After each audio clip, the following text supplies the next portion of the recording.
Hello दोस्तों, तो स्वागत है आपका ध्येय अचीवर नर्सिंग की इस अमेजिंग प्लेटफॉर्म पे। आज हम बात करने वाले हैं एक बहुत ही गंभीर मुद्दे पे जो कि आपके साथ भी हो सकता है, यानी एक बड़ा स्कैम जो कि स्टूडेंट के साथ चल रहा है, बीएससी नर्सिंग के स्टूडेंट के साथ चल रहा है, जेएनएम स्टूडेंट के साथ चल रहा है, पैरामेडिकल के स्टूडेंट के साथ चल रहा है। यानी एबीबीएमयू अटल बिहारी वाजपेयी मेडिकल यूनिवर्सिटी जितने भी एग्जाम करवाती है उसमें ये बड़ा स्कैम चल रहा है और कहीं आपके साथ भी नहीं हो रहा है। तो आप इस चीज़ों को देखिए और अगर आप इन सारी बातों से सहमत होंगे तो आप जो कमेंट करके ज़रूर बताइएगा कि हाँ ये चीज़ें सही हैं कि नहीं है, ये चीज़ें गलत हैं कि नहीं है। ठीक, तो आज इन सारी चीज़ों के बारे में बात करने वाले हैं। कई सारी इंपॉर्टेंट चीज़ें होने वाली हैं। सबसे पहले इंपॉर्टेंट चीज़ होने वाली है कि आपका जो है एबीबीएमयू जो एग्ज़ाम फीस लेता है, ठीक, एग्ज़ाम फीस के बारे में बात करते हैं। एग्ज़ाम फीस जो लेता है वो कितना लेता है, आपको 3,000 लेता है। मेन इंपॉर्टेंट बात यही है कि ये 3,000 आपका एग्ज़ाम फीस, यानी जो आपका फॉर्म अप्लीकेशन फ़ीस लेता है, एग्ज़ाम फीस लेता है, जो भी कह लीजिए,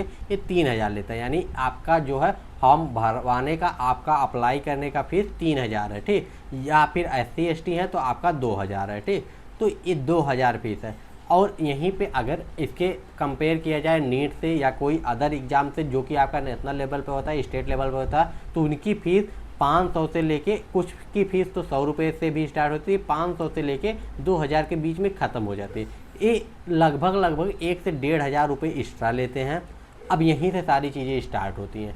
इतना रुपये एक्स्ट्रा ले रहे हैं, चलिए कोई बात नहीं, जो एक मिडिल क्लास फैमिली है उनके लिए इतना भी बहुत ज़्यादा होता है, लेकिन कोई बात नहीं, आप इतना ले रहे हैं। इसके बाद में इनका होता है नौटंकी स्टार्ट। नौटंकी का क्या मतलब है, आप जब एग्ज़ाम देने जाएंगे, यानी जब आप एग्ज़ाम देने जाएंगे तो वहाँ पे आपको जो है पेपर दिया जाएगा, आप पेपर करेंगे, उसके बाद आपको पेपर भी ले लीजिए, यानी आप जो OMR सीट फिल करेंगे, ठीक, OMR सीट फिल करेंगे, उसके साथ में आपको पेपर भी जमा करवा लिया जाएगा, ठीक। यानी पेपर जमा करवा लीजिएगा। अब पेपर जमा करवाने से नुकसान ये होता है, एक तो आप एग्जाम फीस इतना ले रहे हैं, आपको पेपर देना चाहिए, वो दे नहीं रहे। आपको एक OMR सीट की कॉपी, कार्बन कॉपी पकड़ा दीजिएगा, और वो कार्बन कॉपी की क्वालिटी जितने बच्चों ने एग्जाम दिया होगा पता होगा कितना ख़राब होता है। इतना ख़राब होता है कि फर्स्ट पेज पे हम लोग OMR सीट भरते हैं और लास्ट पेज तक वो छपता ही नहीं है। कितने क्वेश्चन ऐसे होते हैं जिसमें छपता ही नहीं। अगर ज़्यादा तेज़ी से भरने लगो तो जो OMR सीट है वो भी फटने लगती है।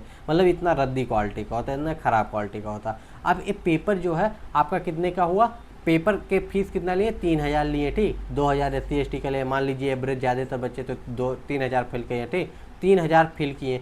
3,000 रुपये देने के बाद में उनको पेपर नहीं मिल रहा, OMR इतना रद्दी मिल रहा है। अब इस सारी दिक्कतें यहीं से शुरू होती हैं। इसके बाद में यहाँ पे आपको दिक्कत यहाँ पे आती है कि अगर आपने OMR सही से फिल भी कर लिया, आपको दिख भी रहा, लेकिन आप ये नहीं क्लियर कर पाते हैं कि आपने जो लगाया है उस क्वेश्चन में कोई दिक्कत है या नहीं है, ठीक। यानी कोई डाउट हो, अगर कोई दिक्कत हो तो वो नहीं पता कर पाते, क्योंकि आपके पास पेपर ही नहीं है। अगर आपके पास पेपर नहीं है तो आप जो है चैलेंज नहीं कर पाएंगे। इनके पास पोर्टल तो है कि आप आइए चैलेंज कीजिए कि हमारा एक आपने आंसर की में आंसर की चैलेंज नाम का एक पोर्टल है इनके पास, कि लेकिन नहीं है। देखिए उसी वजह से इस बार आंसर की जिस दिन आया उसके दूसरे दिन जो है आपका रिजल्ट आ गया। इतना जल्दी कोई भी एग्जाम, कितना भी छोटा एग्जाम हो, नहीं दे पाता, क्योंकि आपके पास अगर पेपर रहेगा तो आप चैलेंज करेंगे। आप चैलेंज करेंगे कि नहीं इसका A ऑप्शन नहीं, इसका B ऑप्शन सही है, आपने A ऑप्शन बताया, कैसे बताया है, इसको चैलेंज करेंगे, तो उसमें टाइम लगता है। लेकिन इन्होंने पहले दिन आपका, एक दिन पे आपका जो है क्या दिया, आंसर की दिया, दूसरे दिन आपका रिजल्ट दे दिया।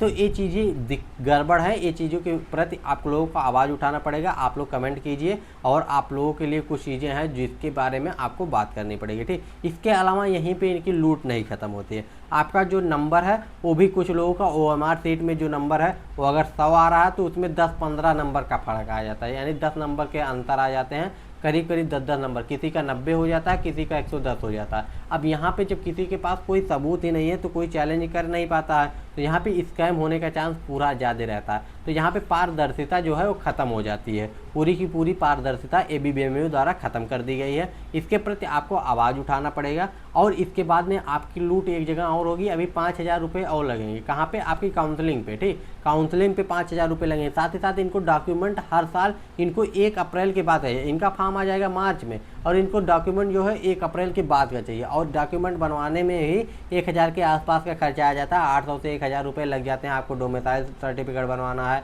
या फिर आपको कैटेगरी सर्टिफिकेट बनवाना है, सब कैटेगरी सर्टिफिकेट बनवाना है। इनको सारे डॉक्यूमेंट आपके 1 अप्रैल के बाद के चाहिए, ठीक। तो इसमें भी यानी आप जो बच्चा है वो टोटल 4 से 5,000 रुपये खर्चा कर देता है एग्ज़ाम देने में, एग्ज़ाम देने तक। उसके बाद में इनको 5,000 और एक्स्ट्रा चाहिए किस चीज़ के लिए, काउंसलिंग के लिए। काउंसलिंग आप तभी कर पाएंगे जब काउंसलिंग फीस पे करेंगे, कितना, 5,000। अगर आपको सीट मिल गया तो ठीक है, अगर सीट नहीं मिला तो 5,000 रुपये ये रख लेंगे। अगर सीट मिल गया तो वो साल भर के अंदर आपको रिटर्न करते हैं कॉलेज में। कुछ लोगों का होता है, कुछ लोगों का नहीं होता, तो ये चीज़ें इनमें दिक्कत है। अगर आपको कॉलेज सीट नहीं मिली तो 5,000 रुपये लगने। इतना काउंसलिंग की फ़ीस कहाँ होती है भैया, जो कि अगर कहीं इससे ज़्यादा होती है तो रिफंडेबल होती है। अगर आपका वो फीस रखनी है तो आप इसको 1,000 रुपये रखिए, 500 रुपये रखिए, इससे ज़्यादा तो नहीं रखनी चाहिए आपको।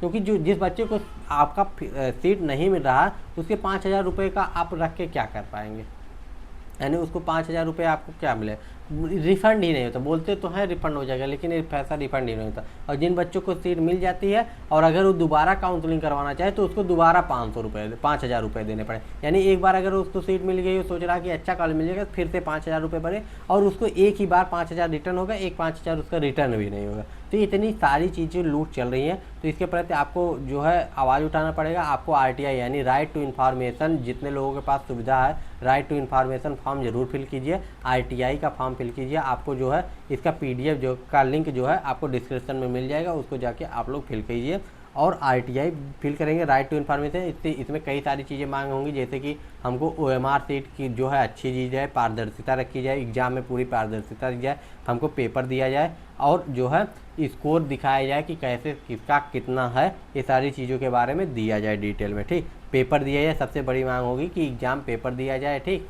ये सारी मांगे होंगी, तो आप RTI जरूर फिल कीजिए। मिलते हैं नेक्स्ट वीडियो में, लिंक डिस्क्रिप्शन में दिया हुआ है, वहाँ से जाके आप लोग RTI का PDF डाउनलोड कर सकते हैं। Bye bye, take care. Channel पे नए हैं तो चैनल को सब्सक्राइब जरूर कर लीजिएगा, और अगर कोई क्वेरी होगी तो इंस्टाग्राम पे पूछ सकते हैं। मिलते हैं नेक्स्ट वीडियो में। जय हिंद।